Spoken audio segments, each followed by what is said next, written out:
Rather, instead of being a European issue, it has become a global international issue. Everywhere there's talk about enforcement, everywhere there's talk about privacy laws. Another thing that will happen going forward is there will be more and more automation. Most companies have focused on becoming privacy compliant by operationalizing policies, governance, and processes. But as we look ahead, there will be automation, there will be use of artificial intelligence, predictive approaches, so that rather than reactive responses to data breaches, we can be proactive. And I think automation would increase. As automation increases, there is likely that maturity of companies will increase.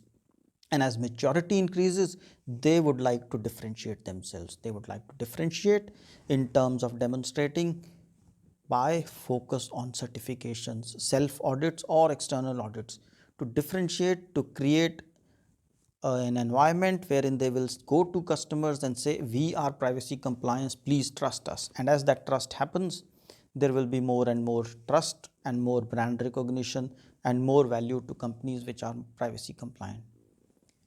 While all this happens in context of GDPR, there are likely to be more privacy laws across the world. Yes, in last 5 years, there have been more privacy laws than ever before, but I think the next 5 years will also have the same thing. If we look at India, Pakistan, Thailand, these are the countries who are in final stages of drafting or finalizing their laws. Many states in US are looking at passing laws. Brazil has, of course, it's delayed the implementation of its law, but I think it's going to come in 2021 sometime. While in US, we will see state-wise privacy laws in the short to medium term. I think later we will also see a harmonized law, probably across countries or at least in US. This differentiation in laws or multiple laws will create variable requirements, and those variable requirements would create a big challenge for companies that operate in multiple countries. So I do see EU adequacy list getting adapted and broader adequacy guidelines.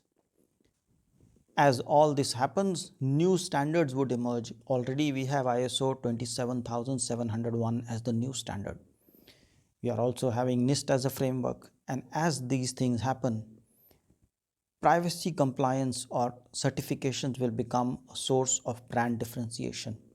A study by Cisco already shows that 82% of organizations view privacy certifications like ISO 27701 as a determining factor on whether to select a product or vendor in the supply chain. It will become sooner a very mandatory requirement that is considered a basic hygiene factor. So in short, like it or not, GDPR, and not only GDPR, more privacy laws are here to stay. We can debate, we can like, we can dislike, we can question, but the laws are here and we need to comply. So we are better off taking a pragmatic approach to complying with privacy laws from a long-term perspective. As we do so, we should understand that compliance is an ongoing journey. So do not look at it as a project that is done and completed, but something that is carried along through the journey, through the business, because as business keeps changing, so will your compliance. So have a safe privacy compliance journey. And